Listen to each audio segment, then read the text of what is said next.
Alright, Samsung Galaxy S5 and HTC One M8. This is going to be an honest review, an honest comparison between these two phones to see kind of my thoughts, my likes, my dislikes, my basically what phone I think is better. And again, this is all an opinion, right? This is definitely not hard and true facts about anything. Each person that's out there will probably have a different opinion than I do, but you can be sure that this is a fanboy-free, a bias-free review of both of these devices. Okay, so jumping right into the hardware, this is the Google M8 edition, so it's not a true HTC phone in the sense that it doesn't have their Sense overlay. It's obviously still an HTC One M8 in terms of the hardware, but the software is a little bit different than some of the other models that are out there right now. This is an AT&T locked version of the Galaxy S5. It's going to be very similar across builds in terms of what software and hardware features are included on all the Galaxy S5s around the USA. But just as in a word of sort of caution or advice, if you go to AT&T or to Verizon to purchase an HTC One M8, it's going to be different than what you see here in terms of the software. Again, hardware is going to be the same, but software is going to be different. It's going to have the Sense overlay on top of it. Jumping into the hardware of these two phones, the HTC One M8 has a 5-inch display, full resolution, full HD resolution, 1920 by 1080, and that is an increase over the original M7, which had a 4.7-inch display. And to me, that's not really an improvement. Making something bigger but keeping the same pixel count doesn't really change anything. It just uses more battery because you have a bigger display now. So, you know, Samsung has actually done the same thing. They've kept the same 1920 by 1080 resolution as the S4, but they've made it a 5.1-inch display. And so again, bigger display, but not necessarily a better display. It's still Super AMOLED. It's still the same pixel count, but it's just bigger. And so for me, why I don't really like that is that the phones are becoming harder and harder to hold in one hand, and harder to use in one hand. And a great example of that is Samsung included a fingerprint sensor, which we'll talk about later. But you can't use it with one hand because the phone is too freaking big, and so you can't hold it with one hand and actually be able to get in there and use this because your finger has to be perfectly vertical to swipe, and so you basically are forced to use two hands to operate the phone. Compare that to Apple's Touch ID, which you can easily grab with one hand and just hold your thumb on it, or any finger for that matter, and be able to use the phone one-handed. Again, getting back to hardware and overall fit, finish, look, feel of these two devices, HTC One is very similar to the HTC One M7, so this is a very, very nominal upgrade if you ask me. It's still the same unibody aluminum construction. It looks almost identical. The only distinguishing feature is the dual camera lens and the dual LED flash. Otherwise, this front assembly looks almost identical to the One M7. You have a dual stereo speaker here. You have a front-facing camera. They've shifted the power button around. The power button is now on the right side. It used to be on the left side, so that's a little bit different from the M7. Samsung S5, again, very similar to the S4. The biggest difference is probably the back material. This is a little bit grippy and dimply. It's sort of nice to hold on to. It's better. It's better than the shiny plastic from the original Samsung Galaxy series. You don't have fingerprints on here. It's nicer to hold on to. It feels a little bit better in your hand. Still have this chrome, ugly plastic rim around the phone, which I really despise. It just makes the phone look cheap and chintzy and sort of plasticky. If you compare these two phones in hand, they are very similar in terms of their size. Again, 5.1 versus 5 inches. The heft and weight, very, very close. The HTC One feels a little bit heavier in your hand. The HTC One also is a little bit more slippery. This unibody aluminum is very, very, slides out of your hand very easily, and to me would be very, very easily scratched and damaged if it hits the ground without a protective cover. This aluminum is going to dent and ding very, very easily. As opposed to the plastic on the Galaxy, this back cover is replaceable, so if you drop it and break it or scratch it, you can replace this cover. It's also a little bit more grippy, so it feels a little bit nicer in terms of being able to grab it and hold on to it. Thinness-wise, the thinnest edge goes to the S5. It's definitely a little bit thinner than the HTC One M8, but the roundness of the back of this phone makes it feel really nice in your hand. It makes it sort of nestle right in there, kind of like a Motorola Moto X or an original sort of iPhone 3G, 3GS kind of feeling. All right, so talking more about the hardware, you know, the biggest difference between these two phones, other than the sort of aluminum and plastic construction, is the Galaxy S5 has this great feature, which is it's waterproof. And so it's actually able to be submerged, that it's so waterproof. There's a seal in here that actually encloses the core components of the device, and there's a seal right here at the bottom of the phone. There's actually a little flap that you can undo, covering what's also different about the S5 is that it has a USB 3 port. So there's a USB 3 port here that is covered by this little plastic flap, which most likely will break and sort of render the waterproofing useless. But it does do its job for right now. You can dunk this phone in the toilet, you can dunk it in the ocean, you can dunk it under the sink, you can sort of spill things on it, and so it's nice to have that waterproof feature. That's a big selling point for me, just given the lifestyle that I have and the fact that I don't like to use cases on my phones. Otherwise, hardware, another big difference, like I said, is this fingerprint reader that the Samsung S5 has. It has on the home button, and you can see that it actually does work pretty well. Like if I run my finger through here, it does recognize it, and it recognizes it fairly accurately, probably most of the time. And I find that it works pretty well compared to the Apple Touch ID, which also works well. But the S5, I'm surprised at actually how well it works. Our initial reports sort of said that it was kind of finicky or flaky, but I've actually had really great luck with it. Otherwise, between these two phones, both have rear-facing cameras. 16 megapixels, which is a lot on the S5, and single LED flash, dual LED flash on the HTC One, and a 4 ultra-pixel rear camera with a secondary lens to help aid in focusing and sort of creative, selective focus. Big bummer about this camera, though. They took the optical image stabilization out, and they kept it 4 ultra-pixels, 4 megapixels. And so, to me, HTC failed pretty badly here with this. The camera was one of the weakest points of the original HTC One M7, and they really let people down. Me especially, considering I like photography, with keeping the camera the same and not making any improvements to it.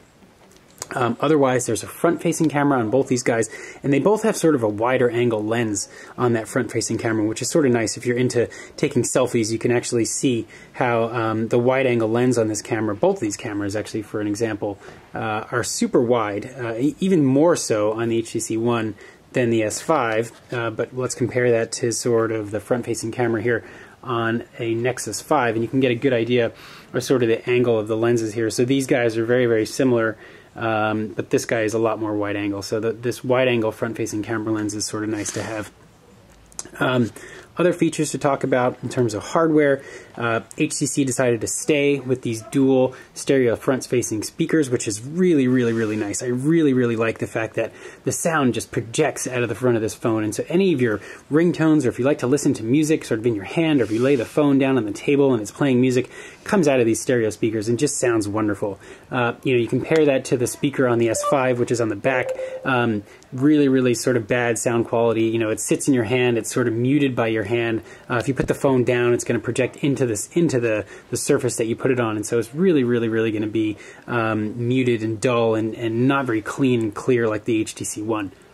One last point is to talk about the camera. If you want a good camera to take pictures with available indoor light, you're going to want to look at the HTC One M8. You're going to want to see that even though it is 4 megapixels, you get a lot more resolution with available light. Not resolution, but you get a lot more detail and picture quality with available indoor light on the One. If you're interested in taking more photos outside, the 16 megapixel camera on the Galaxy is actually really good. And it's really good indoors too. It's just that the HTC One, the ultra pixel, the bigger sensor, or bigger pixels in the sensor, make for a really nice indoor available light camera. 16 megapixels, and Samsung's sort of quality with their camera on the S5 makes for a really nice overall camera. So talking a little bit more about hardware, we're going to talk about the screen sort of quality and appearance between these two phones. Again, 5.1-inch Super AMOLED display, 5-inch LCD, I think, display. I actually don't know about specs. I don't care what the letters mean. I just care about how it looks. Color accuracy on this HTC One is fantastic. This is probably the best phone display that I've seen out right now, and I said that about the original HTC One last year. Again, this kept the same pixel count. It's still 1920 by 1080, but the accuracy of the colors, the pop, the crispness, the sharpness, the whites, the colors, just fantastic on this phone. And again, the Samsung, a lot of people love the saturated colors on the Galaxy series, and I don't discount that at all. But to me, this is a little bit cartoony. It's a little bit too saturated for me. It's just a little bit over the top. I like it. I like how it looks, but I think that the display on this, similar to like an iPhone, they just do it right. HTC just does their screen technology right. So for me, the screen on the One is a little bit nicer than the screen on the S5.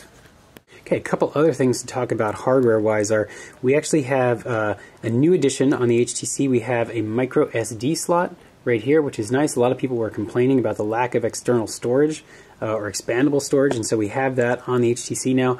Galaxy has always had expandable storage with micro SD, so we've got that same feature here on the S5.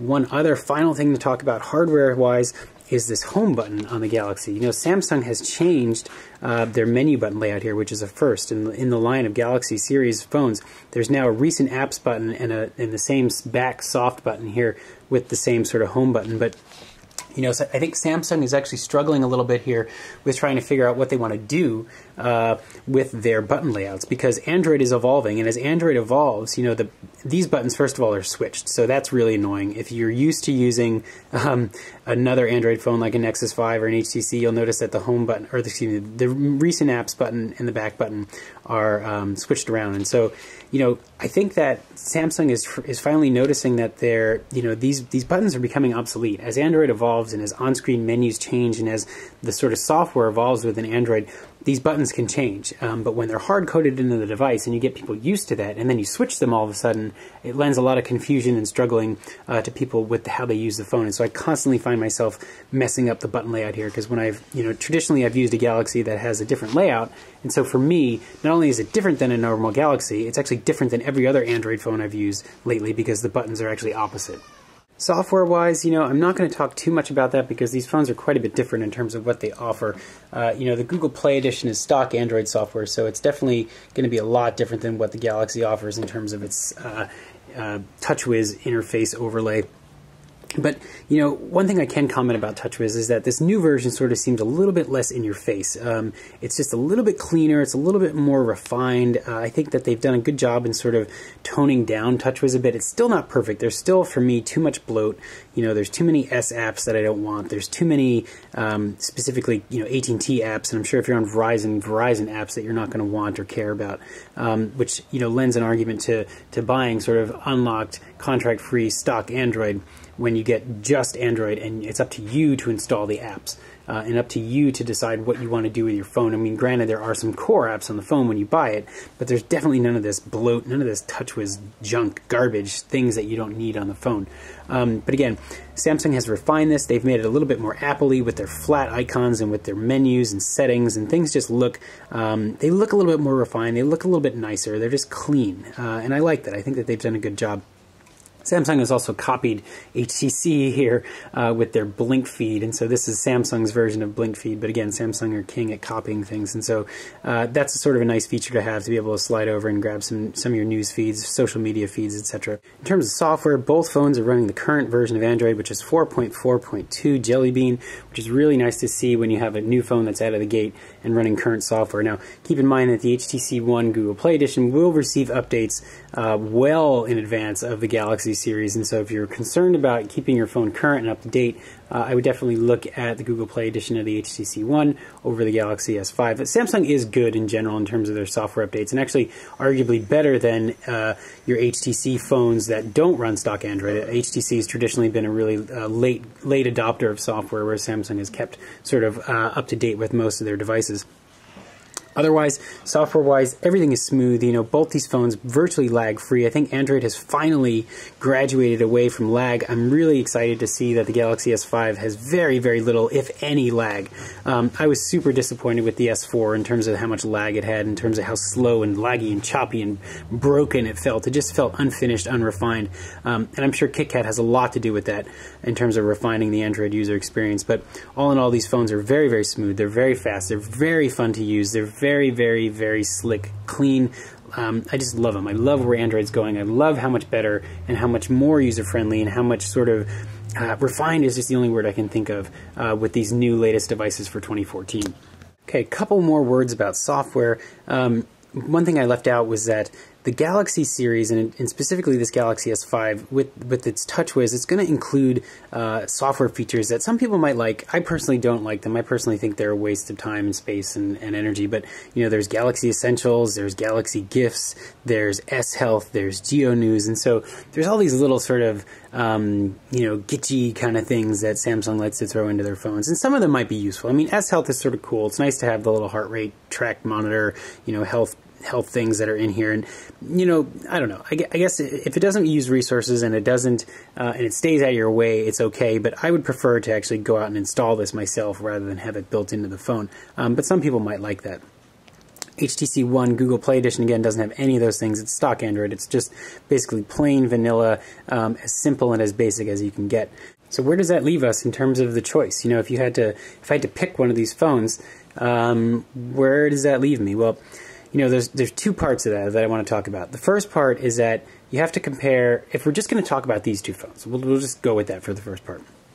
There's a couple things I like and a couple things that I dislike about both of these, and I think I've done a good job in telling you guys sort of what I like and dislike about each. If I had to pick one as my daily driver, you know, honestly, right now I'm going to go with the S5, and I'll tell you why. I'm disappointed that HTC did not improve their camera, that it's still the same 4 ultra-pixel camera.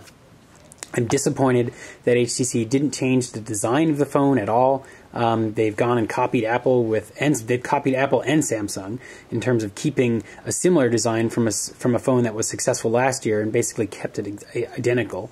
It doesn't stand out from the HTC One M7 at all. And they've made the screen bigger without increasing the pixels. And I mean, that doesn't do anything for me. It just makes it harder for me to reach stuff. You know, so for me, that's a bit disappointing.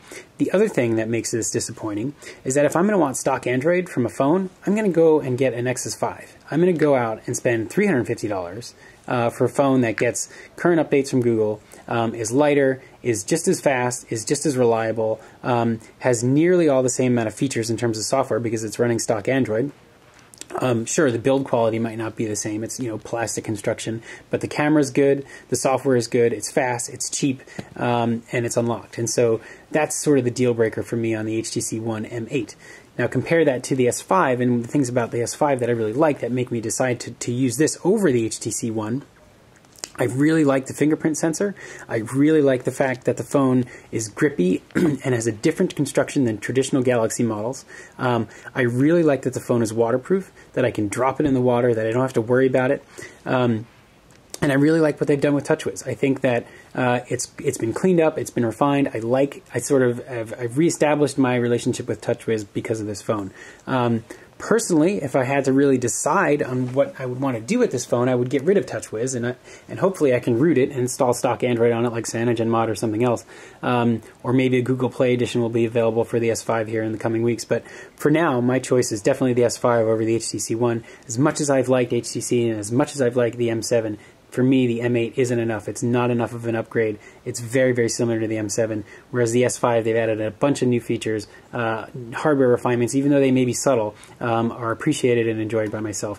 So again, hopefully you guys have enjoyed this video. Don't forget to check out all my other videos on YouTube, and rate, comment, and subscribe. Thanks.